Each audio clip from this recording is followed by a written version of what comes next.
ಹೊನ್ನಕಿರಣ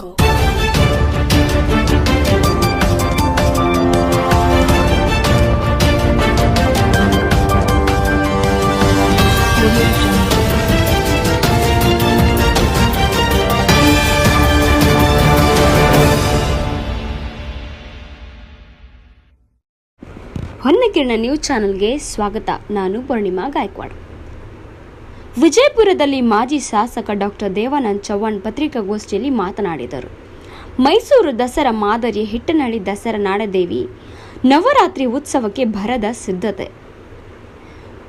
ನಾಡಹಬ್ಬ ಮೈಸೂರು ದಸರಾ ನೋಡುವುದೇ ಒಂದು ಹಬ್ಬ.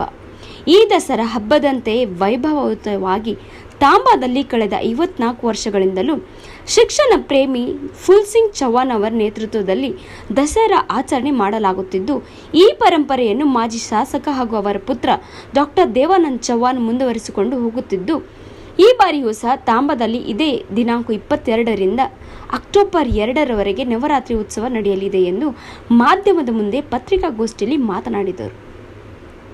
ನಾಡದೇವಿ ಉತ್ಸವ ಸಮಿತಿ ಅಧ್ಯಕ್ಷ ಅಭಿನವ್ ಚವ್ಹಾಣ್, ಕಾರ್ಯದರ್ಶಿ ರವಿಕುಮಾರ್ ಚವ್ಹಾಣ್, ಪ್ರೀತಮ್ ಚವ್ಹಾಣ್, ರಾಚಪ್ಪ ಗಳೇದ್, ಅಪ್ಪಣ್ಣ ಕಲ್ಲೂರ್, ಮೋಸಿನ್ ವಾಲಿಕಾರ್, ಪರಶು ಬಿಸ್ನಾಳ್ ಮೊದಲಾದವರು ಪತ್ರಿಕಾಗೋಷ್ಠಿಯಲ್ಲಿ ಉಪಸ್ಥಿತರಿದ್ದರು. ಹೀಗೆ ಮತ್ತಷ್ಟು ಸುದ್ದಿಗಳಿಗಾಗಿ ನೋಡ್ತಾ ಇರಿ ಹೊನ್ನಕಿರಣ ನ್ಯೂಸ್. ಲೈಕ್ ಮಾಡಿ, ಶೇರ್ ಮಾಡಿ, ಸಬ್ಸ್ಕ್ರೈಬ್ ಮಾಡೋದನ್ನ ಮರಿಬೇಡಿ. ಮುಖ್ಯಮಂತ್ರಿಗಳಾಗಿರ್ತಕ್ಕಂಥ ಕುಮಾರಣ್ಣವರು ಕೂಡ ಬಂದು ಹೋಗಿದ್ದಾರೆ. ಅದೇ ರೀತಿಯಾಗಿ ಮಾನ್ಯ MB ಪಾಟೀಲ್ ಸಾಹೇಬರಾಗಿರ್ಬೋದು, ಅಲ್ಲಿ ಸಿಂದಗಿ ಮತಕ್ಷೇತ್ರದ ಶಾಸಕರು ಅಶೋಕ್ ಮನಗುಳಿ ಅಣ್ಣವರು ಆಗಿರ್ಬೋದು, ಹೀಗೆ ರಾಜಕಾರಣಿಗಳು ಸಹಿತ ಇವತ್ತು ಅಲ್ಲಿ ವಿಶೇಷವಾಗಿ ಬಂದು ಹೋಗಿರ್ತಕ್ಕಂಥ ಒಂದು ಆಚರಣೆ ಕೂಡ ಆಗಿದೆ. ಇವತ್ತು ಮಾಧ್ಯಮದ ಮುಖಾಂತರ ನಾನು ನಾಡಿನ ಜನತೆಗೆ ಹಾಗೂ ತಾಂಬಾ ಗ್ರಾಮದ ಸುತ್ತಮುತ್ತಲಿನ ಜನತೆಗೆ ಒಂದು ಮನವಿ ಮಾಡಿಕೊಳ್ಳುವುದೇನೆಂದರೆ, ಪ್ರತಿ ವರ್ಷದಂತೆ ಈ ವರ್ಷವೂ ಕೂಡ ತಾವೆಲ್ಲರೂ ಆಗಮಿಸಿ ಅತ್ಯಂತ ಉತ್ಸುಕರಾಗಿ ಈ ಕಾರ್ಯಕ್ರಮವನ್ನು ಯಶಸ್ವಿ ಮಾಡಿಕೊಡ್ತೀರಿ ಅಂತೇಳಿ ಮಾಧ್ಯಮದ ಮುಖಾಂತರ ತಮ್ಮಲ್ಲಿ ವಿನಂತಿ ಕೂಡ ಮಾಡ್ತೀವಿ. ನಾಡಿನಲ್ಲಿ ಇವತ್ತು ಜಾನಪದ ಕಲೆ ಆಗಿರ್ಬೋದು, ಇವತ್ತು ಕ್ರೀಡೆಗಳು ಆಗಿರ್ಬೋದು, ಇವತ್ತು ನಶಿಸಿ ಹೋಗುವಂಥ ಪರಿಸ್ಥಿತಿಯಲ್ಲಿ ಇದ್ದರೂ ಕೂಡ ನಾವು ಗ್ರಾಮೀಣ ಮಟ್ಟದ ಒಂದು ಸೊಬಗನ್ನು ಜಾನಪದ ಕಲೆ ಮುಖಾಂತರ ಮತ್ತು ಗ್ರಾಮೀಣ ಕ್ರೀಡೆಗಳ ಮುಖಾಂತರ ಹಾಗೂ ಜನತೆಗೆ ಒಂದು ಉಳಿವಿನ ಅಂಚಿನಲ್ಲಿ ಇರತಕ್ಕಂಥ ಒಂದು ತಮ್ಮ ಜಾನಪದ ಕಲೆಗಳನ್ನು ಕೂಡ ಅಲ್ಲಿ ರಕ್ಷಿಸಿ ಪೋಷಿಸುವಂಥದ್ದು ಕೆಲಸ ಕೂಡ ಇವತ್ತು ನಾವು ಮಾಡ್ತಾ ಇದ್ದೀವಿ. ಇದು 22ನೇ ತಾರೀಕಿನಿಂದ 2ನೇ ತಾರೀಕಿನವರೆಗೆ 11 ದಿವಸ ಕೂಡ ಅತ್ಯಂತ ವಿಜೃಂಭಣೆಯಿಂದ ಆಚರಣೆ ಮಾಡುತ್ತಾ ಬಂದಿದ್ದೇವೆ ರೀ. ಇಲ್ಲಿ ಈ ಒಂದು ಕಾರ್ಯಕ್ರಮಕ್ಕೆ ಮಾನ್ಯ ಜಿಲ್ಲಾ ಉಸ್ತುವಾರಿಗಳು ಹಾಗೂ ಕರ್ನಾಟಕ ಘನ ಸರ್ಕಾರದ ಮಂತ್ರಿಗಳಾಗಿರ್ತಕ್ಕಂಥ ಮಾನ್ಯ MB ಪಾಟೀಲ್ ಸಾಹೇಬರು ಕೂಡ ಬರ್ತಾ ಇದ್ದಾರೆ ರೀ. ಅದೇ ರೀತಿಯಾಗಿ ಮಾನ್ಯ ಸಿಂದಗಿ ಮತಕ್ಷೇತ್ರದ ಶಾಸಕರಾಗಿರ್ತಕ್ಕಂಥ ಅಶೋಕ್ ಮನಗುಳಿ ಅಣ್ಣವರು ಕೂಡ ಬರ್ತಾ ಇದ್ದಾರೆ ರೀ. ಇಂಡಿ ಮತಕ್ಷೇತ್ರದ ಶಾಸಕರಾಗಿರ್ತಕ್ಕಂಥ ಮಾನ್ಯ ಯಶವಂತರಾಯಗೌಡ ಪಾಟೀಲ್ ಅವರು ಕೂಡ ಬರ್ತಾ ಇದ್ದಾರೆ. ವಿಶೇಷತೆ ಅಂದರೆ ಹೊಸಪೇಟೆಯಿಂದ ಎಲ್ಲಿರ್ತಕ್ಕಂಥ ಭೀಮಾ ನಾಯ್ಕ್ ಸಾಹೇಬರು ಕೂಡ ಈ ಒಂದು ಕಾರ್ಯಕ್ರಮಕ್ಕೆ ಹೊಸಪೇಟೆಯಿಂದ ಬರ್ತಾ ಇರೋದು ವಿಶೇಷತೆ. ಅದೇ ರೀತಿಯಾಗಿ ಮಾಜಿ ಶಾಸಕರು ಕೂಡ ಈ ಒಂದು ಕಾರ್ಯಕ್ರಮಕ್ಕೆ ಬರ್ತಾ ಇದ್ದಾರೆ. ಹಾಗೆ ಕಂದಕೂರು ಸಾಹೇಬರು ಕೂಡ MLA ಸಾಹೇಬರು ಕೂಡ ಬರ್ತಾ ಇದ್ದಾರೆ. ಹೀಗೆ ಎಲ್ಲ ಗಣ್ಯರ ಒಂದು ಸಮ್ಮುಖದಲ್ಲಿ ಇವತ್ತು ತಾಂಬಾ ನಾಡದೇವಿ ಉತ್ಸವವನ್ನು ಅತ್ಯಂತ ವಿಜೃಂಭಣೆಯಿಂದ ನಾವು ಆಚರಣೆ ಮಾಡ್ತಾ ಇದ್ದೀವಿ. ದಯಮಾಡಿ ತಾವೆಲ್ಲರೂ ಮಾಧ್ಯಮ ಮಿತ್ರರು ಉತ್ತರ ಕರ್ನಾಟಕದ ಒಂದು ದಸರಾ ಎಂಬ ಪ್ರಖ್ಯಾತಿಯನ್ನು ಹೊಂದಿರತಕ್ಕಂಥ ಒಂದು ತಾಂಬಾ ನಾಡದೇವಿ ಉತ್ಸವಕ್ಕೆ ಒಂದು ಹೆಚ್ಚಿನ ಪ್ರಸಾರವನ್ನು ತಮ್ಮ ಮುಖಾಂತರ ಜನತೆಗೆ ತಲುಪಿಸಬೇಕಂತೇಳಿ ನಾನು ತಾಂಬಾ ಗ್ರಾಮದ ಹಾಗೂ ಕಮಿಟಿ ಮುಖಾಂತರ ತಮ್ಮಲ್ಲಿ ವಿನಂತಿ ಕೂಡ ಮಾಡ್ತೀನಿ. ಈ ದೇವಿ ಉತ್ಸವದ ಉದ್ಭವ ಎಷ್ಟು ವರ್ಷಗಳಿದೆ ಸರ್? 54 ವರ್ಷಗಳ ಇತಿಹಾಸ ಇದೆ ಸರ್. 54 ವರ್ಷಗಳು ಸರ್. ಈಗ ನಿಮ್ಮ ಕ್ಷೇತ್ರದಲ್ಲಿ ಸರಿಯಾಗಿ ಅಭಿವೃದ್ಧಿ ಕೆಲಸಗಳೆಲ್ಲ ನಿಂತು ಹೋಗಿದ್ದಾವೆ. ನಿಮ್ಮ ನಂತರ ಅಂತೇಳಿ ಆರೋಪಕ್ಕೆ ಈವನ್ BJP-ಯವರು ಆರೋಪ ಮಾಡಿದ್ದಾರೆ, ನಿಮ್ಮ ಮಿತ್ರ ಪಕ್ಷದವರು. ಅದಕ್ಕೆ ತಮ್ಮದೇನಿದೆ ಸರ್? ಅವರ ಕ್ಷೇತ್ರದಲ್ಲಿ ಏನು ಅಭಿವೃದ್ಧಿ ಕೆಲಸ ನಿಂತು ಹೋಗಿದ್ದಾವೆ? ನೋಡೋಣ ಬರೋಣ ಸರ್, ಮುಂದೆ ರಾಜಕಾರಣದೊಳಗೆ ಜಾತ್ರೆ ಮುಗಿದ ಕೂಡಲೇ ಮತ್ತೆ ಕರೆದು ತಮಗೆಲ್ಲ ಹೇಳ್ತೀನಿ. ಈ ಜಾತ್ರೆಯ ಒಂದು ಇದ್ರೊಳಗೆ ಅದನ್ನು ರಾಜಕಾರಣ ಹೊತ್ತಿದೆ ಬೇಡ. ಒಳ್ಳೆ ನೀವು ಏನು 2.5 ವರ್ಷ ಎಲೆಕ್ಷನ್ ಆದ್ಮೇಲೆ ಒಳ್ಳೆ ಜನರ ಸಂಪರ್ಕದೊಳಗೆ ಇದ್ದೇವೆ ಸರ್. ಎಲ್ಲ ಮಾಧ್ಯಮದವ್ರಿಗೆ ಮುಖ ತೋರಿಸೋಲ್ಲ. ಮಾಧ್ಯಮದವ್ರಿಗೆ ಅಂದ್ರೆ ಸ್ವಲ್ಪ ಒಂದು 4 ದಿವಸ ಪ್ರೆಸೆಂಟ್ ಶಾಸಕರು ಏನೇನು ಕೆಲಸ ಮಾಡ್ತಾರೆ ಸ್ವಲ್ಪ ಸೂಕ್ಷ್ಮವಾಗಿ ಕೂತು ಗಮನ ಇದ್ದೇವೆ ಸರ್ ಅಷ್ಟೇ. ಇನ್ನೂ ಒಂದು 2 ತಿಂಗಳು 3 ತಿಂಗಳು 2.5 ವರ್ಷನೇ ಪಕ್ಕನೇ ಇಲ್ಲ ಅಂದ್ರೆ ಇಲ್ಲ ಮಾಡೋಣಲ್ಲ ಸರ್. ಇನ್ಮೇಲೆ ತಮ್ಮ ಜೊತೆ ಕೂಡಿ ಭ್ರಮ ನಿರಸನ ಆಯ್ತು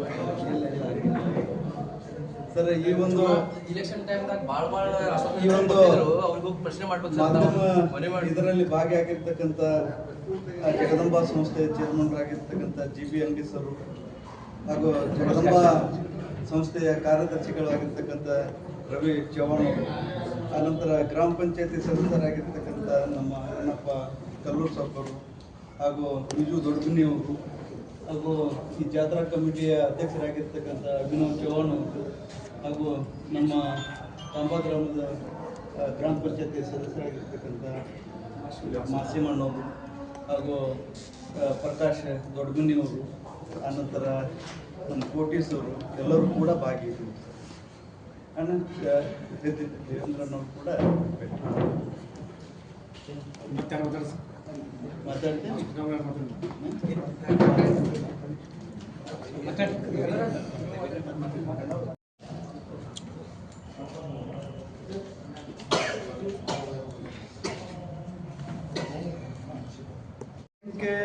ಒಂದು ಲಕ್ಷದ ಮೇಲೆ ಇದನ್ನ ಆಗ್ತದೆ ಸರ್. ಸುತ್ತ 40 ಹಳ್ಳಿ ಜನ ಬರ್ತಾರೆ ಸರ್. ಹೌದು, ಮಹಾರಾಷ್ಟ್ರ ಮತ್ತು ಆಂಧ್ರ ಪ್ರದೇಶ, ಕರ್ನಾಟಕದ ರಾಜ್ಯದ ಎಲ್ಲ ಜಾನಪದ ಕಲಾ ತಂಡಗಳನ್ನು ಬರ್ತಾ ಇದ್ದಾರೆ. ವಿಶೇಷ ಪ್ರತಿ ವರ್ಷ ಇರ್ತದೆ, ಈ ವರ್ಷ ಏನಾದ್ರು ಇಲ್ಲ ಸರ್, 54 ವರ್ಷದಿಂದ ಕಂಟಿನ್ಯೂ ನಾವು ಆಚರಣೆ ಮಾಡ್ಕೊಂಡು ಬಂದಿರ್ತಕ್ಕಂಥ ಒಂದು ಜಾತ್ರೆ ಸರ್. ಈ ಸಾಧ್ಯ ವಿಶೇಷತೆ ವಿಶೇಷತೆ ಅಂದ್ರೆ ಪ್ರತಿ ವರ್ಷ ವಿಶೇಷತೆ ಬೇರೆ ಬೇರೆನೇ ಇರ್ತದೆ ಸರ್. ಈ ವರ್ಷ ಬಂದಿದ್ದು ಮುಂದಿನ ವರ್ಷ ಬರಂಗಿಲ್ಲ, ಮುಂದಿನ ವರ್ಷ ಹಂಗೆ ಪ್ರತಿಯೊಂದು ಜಾನಪದ ಕಲೆಗಳನ್ನು ಆಯಾ ರಾಜ್ಯದಿಂದ ಕರೆಸಿ ಇವತ್ತು ಅಲ್ಲಿ ಜನತೆಗೆ ಒಂದು ತೋರಿಸುವಂಥದ್ದು ಕೆಲಸ ಕೂಡ ಇವತ್ತು ಮಾಡ್ತೀವಿ. ಮತ್ತು ಇವು ಕ್ರೀಡೆ, ಕಬಡ್ಡಿಗಳು, ಖೋಖೋಗಳು, ಜನಪದ ಕ್ರೀಡೆಗಳು. ಹೌದು ಸರ್, ಆ ಜನಪದ ಕ್ರೀಡೆಗಳು ಅಲ್ಲೇ ಇದೆ ಸರ್. ಹೆಣ್ಣು ಮಕ್ಕಳಿಗಾಗಿರ್ಬೋದು, ಹಳ್ಳಿಯ ಜನತೆಗಾಗಿರ್ಬೋದು, ಎಲ್ಲ ರೀತಿಯಿಂದ ಕ್ರೀಡೆಗಳನ್ನು ಕೂಡ ನಾವು ಆಚರಣೆ ಮಾಡ್ತಾ ಇದ್ದೇವೆ ಸರ್. ಇದೇ ಸಮುದಾಯದ ಜನ ಬರ್ತಾರೋ ಅಥವಾ ಇಲ್ಲ, ಎಲ್ಲ ಸಮುದಾಯ, ಇಲ್ಲಿ ಯಾವುದೇ ಜಾತಿ ಭೇದ ಭಾವ ಇಲ್ಲ ಸರ್. ಅಲ್ಲಿ ಮುಸ್ಲಿಂ ಸಮಾಜದವರು ಬರ್ತಾರೆ, ಎಲ್ಲ ಸಮಾಜದವರು ಕೂಡಿ ಅದನ್ನು ಅತ್ಯಂತ ವಿಜೃಂಭಣೆಯಿಂದ ಆಚರಣೆ ಮಾಡ್ಕೊಂಡು ಬಂದಿದ್ದೀವಿ ಸರ್. ಈಗ ಲಂಬಾಣಿ ಅಂದರೆ ದಲಿತರು ಹೌದು ಅಲ್ವ ಸರ್? ದಲಿತರು ಸರ್. ಈಗ ಒಂದು ಪ್ರೆಸ್ ಮೀಟ್ ಆಯ್ತು ದಲಿತ ಸಮುದಾಯ. ಹಾಂ ಸರ್. ದಲಿತರನ್ನ ದೇವಸ್ಥಾನಗಳು ಪೂಜೆಗೆ ಅವಕಾಶ ಇಲ್ಲ ಅಂತ ನೀವು ನೋಡಿದ್ರೆ ಜಾತ್ರೆನೇ ಮಾಡಕತ್ತೀವಿ. ಎಲ್ಲ ಈಗ ಎಲ್ಲರೂ ಕೂಡಿ ಈ ನಾಡದೇವಿ ಉತ್ಸವವನ್ನು ಆಚರಣೆ ಮಾಡೋಣ. ಮುಂಬರುವ ದಿನಮಾನಗಳಲ್ಲಿ ಆ ರಾಜಕಾರಣ ಮಾತುಗಳನ್ನು ಧಾರ್ಮಿಕ ವಿಚಾರ ದಲಿತರಿಗೆ ಪ್ರವೇಶ ಇಲ್ಲ, ಗುಡಿಗಳು ಪೂಜೆಗೆ ಅವಕಾಶ ಇಲ್ಲ ಅಂತ ಹೇಳಿ ನಾಡು ಹೇಳಿದ್ದಾರೆ ಅಂತೇಳಿ ಇವತ್ತು ದಲಿತ ಸಂಘಟನೆಯವರು ಆರೋಪ ಮಾಡಿದ್ರು. ಅಂಥದ್ರಲ್ಲಿ ನೀವು ದಲಿತರಾಗಿ ದೇವಸ್ಥಾನ ಜಾತ್ರೆನೇ ನೀವೇ ಮಾಡಕತ್ತೀರಿ, ಅಲ್ಲಿ ನೋಡಿದ್ರೆ ಪೂಜೆಗಿಲ್ಲ ಅಂತ ಹೇಳಕತ್ತಾರೆ. ಇದ್ರದ್ದು ಗೊಂದಲ ಏನು? ಡಾಕ್ಟರ್ ಬಾಬಾ ಸಾಹೇಬ್ ಅಂಬೇಡ್ಕರ್ ಅವರು ಬರೆದಿರ್ತಕ್ಕಂಥ ಸಂವಿಧಾನದಲ್ಲಿ ಯಾವುದೇ ತಾರತಮ್ಯಗಳನ್ನು ಇಲ್ಲ ಸರ್. ಅದನ್ನು ಪಾಲನೆ ಮಾಡ್ಬೋದು, ಕಾನೂನನ್ನು ಪಾಲನೆ ಮಾಡಿದರೆ ಇವೆಲ್ಲ ಗೊಂದಲಗಳು ಬರಂಗಿಲ್ಲ. ಯಾರ ಮನಸ್ಥಿತಿ ಒಳಗೆ ಯಾರ್ಯಾರು ಅಂತ ಅವ್ರ ಮನಸ್ಥಿತಿಗೆ ಬಿಟ್ಟಿರ್ತಕ್ಕಂಥ ವಿಷಯ. ಗೌರವಪೂರ್ವಕವಾಗಿ ವಂದನೆಗಳನ್ನು ಸಲ್ಲಿಸಿ, ಪ್ರತಿ ವರ್ಷದಂತೆ ಈ ವರ್ಷವೂ ಕೂಡ ತಾಂಬಾ ಗ್ರಾಮದಲ್ಲಿ ನಾಡದೇವಿ ನವರಾತ್ರಿ ಉತ್ಸವ ಅಂತೇಳಿ 54ನೇ ವರ್ಷದ ಆಚರಣೆಯನ್ನು ಅತ್ಯಂತ ವಿಜೃಂಭಣೆಯಿಂದ ಆಚರಣೆ ಮಾಡುವಂಥದ್ದು ಅಂಬಾಭವಾನಿ ಎಜುಕೇಷನ್ ಟ್ರಸ್ಟ್ ಹಾಗೂ ಜಗದಂಬಾ ವಿದ್ಯಾವರ್ಧಕ ಸಂಘ, ತಾಂಬಾ ಗ್ರಾಮದ ಮತ್ತು ಸುತ್ತಮುತ್ತಲಿನ ಗ್ರಾಮದ ಎಲ್ಲರ ಸಹಯೋಗದೊಂದಿಗೆ ಅತ್ಯಂತ ವಿಜೃಂಭಣೆಯಿಂದ ಆಚರಣೆ ಮಾಡಬೇಕು ಅಂತೇಳಿ ಒಂದು ನಿರ್ಣಯ ಕೂಡ ಮಾಡಿದ್ದಾಗಿದೆ. ಈ ಒಂದು ಪಾರಂಪರಿಕವಾಗಿರ್ತಕ್ಕಂಥ ಈ ಒಂದು ಆಚರಣೆ ಉತ್ತರ ಕರ್ನಾಟಕದ ದಸರಾ ಎಂಬುದೇ ಪ್ರಖ್ಯಾತಿಯನ್ನು ಹೊಂದಿರತಕ್ಕಂಥ ಒಂದು ತಾಂಬಾ ಗ್ರಾಮದ ನಾಡದೇವಿ ಉತ್ಸವ. ಇವತ್ತು ಆ ನಾಡದೇವಿ ಉತ್ಸವಕ್ಕೆ ಹಿಂದೆ ಮಾನ್ಯ ಮಾಜಿ ಪ್ರಧಾನಿಗಳಾಗಿರ್ತಕ್ಕಂಥ ದೇವೇಗೌಡ ಸಾಹೇಬರು ಕೂಡ ಬಂದು ಹೋಗಿದ್ದಾರೆ. ಮಾಜಿ ಮುಖ್ಯಮಂತ್ರಿಗಳಾಗಿರ್ತಕ್ಕಂಥ ಕುಮಾರಣ್ಣವರು ಕೂಡ ಬಂದು ಹೋಗಿದ್ದಾರೆ. ಅದೇ ರೀತಿಯಾಗಿ ಮಾನ್ಯ MB ಪಾಟೀಲ್ ಸಾಹೇಬರಾಗಿರ್ಬೋದು, ಅಲ್ಲಿ ಸಿಂದಗಿ ಮತಕ್ಷೇತ್ರದ ಶಾಸಕರು ಅಶೋಕ್ ಮನಗುಳಿ ಅಣ್ಣವರು ಆಗಿರ್ಬೋದು, ಹೀಗೆ ರಾಜಕಾರಣಿಗಳು ಸಹಿತ ಇವತ್ತು ಅಲ್ಲಿ ವಿಶೇಷವಾಗಿ ಬಂದು ಹೋಗಿರ್ತಕ್ಕಂಥ ಒಂದು ಆಚರಣೆ ಕೂಡ ಆಗಿದೆ.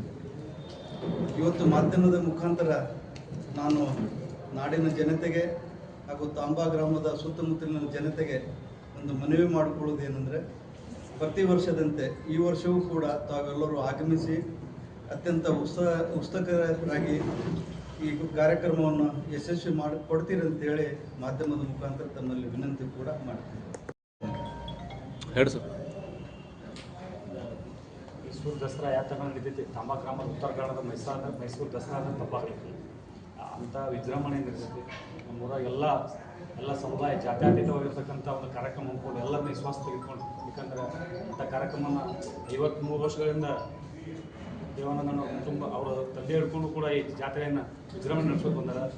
ಇದು ಇನ್ನೂ ಹೆಚ್ಚಿನ ಪ್ರಮಾಣದಲ್ಲಿ ಕಾರ್ಯಕ್ರಮ, ಯಾಕಂದ್ರೆ ಉತ್ತರ ಕನ್ನಡ ದಸರಾ ಅಂದ್ರೆ ತಪ್ಪಾಗಲಿಕ್ಕಿಲ್ಲ. ಅಂಥ ಕಾರ್ಯಕ್ರಮವನ್ನು ದೇವಾನಂದ ಅನ್ನೋರು ಅವ್ರ ಕುಟುಂಬದವರು ಎಲ್ಲರೂ ಕೂಡಿ ಈ ಕಾರ್ಯಕ್ರಮ ಯಶಸ್ವಿ 54ನೇ ವರ್ಷ ನಡೆದೈತಿ. ಹಾಗೂ ತಾಂಬಾ ಗ್ರಾಮದ ಎಲ್ಲ ಸಮುದಾಯದ ಎಲ್ಲ ನಾಯಕರು ಕೂಡ ಅದನ್ನು ಎಲ್ಲರೂ ಕೂಡಿ ಸಹಕಾರದಿಂದ ಇವತ್ತು ಕಾರ್ಯಕ್ರಮ ಯಶಸ್ವಿ ಆಗ್ತೈತಿ. ಹಾಗೂ ಇನ್ನೂ ಅದರ ಬಗ್ಗೆ ಅನ್ನೋರು ಮಾತಾಡ್ತಾರೆ. ಉತ್ಸವ ಈಗಾಗಲೇ 54 ವರ್ಷ ಪೂರೈಸಿದ್ದೀವಿ ರೀ. ಯಾಕಂದರೆ ಅಲ್ಲಿ ಎಲ್ಲ ಊರಿನ ಸುತ್ತಮುತ್ತಲಿನ ಎಲ್ಲ ಹಳ್ಳಿಗಳು ಮತ್ತು ಎಲ್ಲ ಜನರ ಒಂದು ಆಶೀರ್ವಾದ ಮತ್ತು ಸಹಯೋಗದೊಂದಿಗೆ ಈಗ ಆಗಲೇ 54ನೇ ವರ್ಷ ನಡೀತಾ ಇದ್ದೀರಿ. ಅಲ್ಲಿ ಸಾಂಸ್ಕೃತಿಕ ಕಾರ್ಯಕ್ರಮ ಆಗಲಿ ಮತ್ತು ಸ್ಪೋರ್ಟ್ಸ್ಗಳು ಆಗಲಿ, ಯಾಕಂದರೆ ಎಲ್ಲ ರಾಜ್ಯಗಳಿಂದ ಅಲ್ಲಿ ಆಟಗಾರರು ಒಳ್ಳೆ ಆಟಗಾರರು ಬಂದು ಆಟ ಆಡುವಂಥದ್ದು ಮತ್ತು ಒಳ್ಳೆ ಪ್ಲೇಯರ್ಸ್ಗಳನ್ನಲ್ಲಿ ಒಂದು ಜನರಿಗೆ ಆಯ್ಕೆ ಮಾಡುವಂಥದ್ದು ಮತ್ತು ಸಾಂಸ್ಕೃತಿಕ ಕಾರ್ಯಕ್ರಮ, ಹಳ್ಳಿಯಲ್ಲಿ ಯಾವ್ಯಾವ ಕಾರ್ಯಕ್ರಮಗಳು ಸಾಂಸ್ಕೃತಿಕ ಕಾರ್ಯಕ್ರಮಗಳು ಉಳಿದಿದ್ದಾವೆ ಅಂಥ ಕಾರ್ಯಕ್ರಮಗಳನ್ನು ಆ ವೇದಿಕೆ ಮೇಲೆ ನಾವು ತೋರಿಸುವಂಥ ಒಂದು ಕಾರ್ಯವನ್ನು ಕೂಡ ಅಲ್ಲಿ ನಾವು ಈ ಜಾತ್ರೆ ಮುಖಾಂತರ ಮತ್ತು ವೇದಿಕೆ ಮುಖಾಂತರ ನಾವು ಅಲ್ಲಿ ಹಮ್ಮಿಕೊಳ್ತೀವಿ ರೀ. ಮತ್ತು ಇದೇ ರೀತಿ ಎಲ್ಲ ಕಡೆಯಿಂದ ಒಂದು ಕಲಾ ತಂಡಗಳು ಮೈಸೂರಲ್ಲಿ ನಡೆಯುವಂಥ ಒಂದು ಎಲ್ಲ ಕಲಾ ತಂಡಗಳು ಯಾವ್ಯಾವಲ್ಲಿ ಕಲೆಗಳು ಹೊಸದಾಗಿ ಎಲ್ಲ ತಮಿಳುನಾಡಾಗಲಿ, ಆಂಧ್ರ ಆಗಲಿ ಮತ್ತು ಮಂಗಳೂರು ಸೈಡ್ ಆಗಲಿ ಅಂಥ ಎಲ್ಲ ಕಲಾ ತಂಡಗಳು ಬಂದು ಅಲ್ಲಿ ಒಂದು ಕಾರ್ಯಕ್ರಮ ಕೊಡುವಂಥದ್ದು ಒಂದು ವ್ಯವಸ್ಥೆಯನ್ನು ಕೂಡ ನಾವು ಮಾಡಿರ್ತೀವಿ ರೀ. ಮತ್ತು ತಮ್ಮೆಲ್ಲ ಸಹಕಾರದಿಂದ ಈ ಜಾತ್ರೆ ಮತ್ತೆ ಉನ್ನತ ಮಟ್ಟದಲ್ಲಿ ಬೆಳೆಯಲಿ ಅಂತ ಹೇಳ್ಕಿಂದ ನಮ್ಮ ಅಣ್ಣವರಾದ ದೇವಾನಂದ ಚೌಡವರು ಕೂಡ ಇಲ್ಲಿ ತನಕ ಒಳ್ಳೆ ರೀತಿಯಲ್ಲಿ ಅದರ ಸ್ಪಂದನೆ ಕೊಟ್ಟು ಈ ಜಾತ್ರೆಯನ್ನು ಯಶಸ್ವಿ ಮಾಡಲು ಅವರು ತುಂಬ ಅವ್ರದ್ದು ಆಶೀರ್ವಾದ ಇದೆ ಅದರಲ್ಲಿ. ಮತ್ತು ಆ ಜಾತ್ರೆ ಸಕ್ಸಸ್ ಆಗೋಕ್ಕೆ ಅವರೇ ಮೇಲೆ ಇದೆ ಫೌಂಡೇಶನ್ ಇದ್ದಾರೆ. ಮತ್ತು ಈ ಜಾತ್ರೆ ಜನರಿಗೆ ಒಂದು ಒಳ್ಳೆಯ ಒಂದು ಸಂಸ್ಕೃತಿ ಮತ್ತು ಒಳ್ಳೆಯ ಆಟಗಾರರಿಗೆ ಒಂದು ಭವಿಷ್ಯ ಕೊಡುವಂಥದ್ದು ಕೂಡ ಈ ಜಾತ್ರೆ ಮುಖಾಂತರ ನಡೀತಿದೆ. ಮತ್ತು ಇದೇ ರೀತಿ ಮುಂದೆ ಈ ಜಾತ್ರೆ ಒಳ್ಳೆ ರೀತಿಯಲ್ಲಿ ಬೆಳೀಲಿ, ತಮ್ಮದೆಲ್ಲ ಆಶೀರ್ವಾದ ಇರಲಿ ಅಂತ ಒಂದು ಎರಡು ಮಾತು.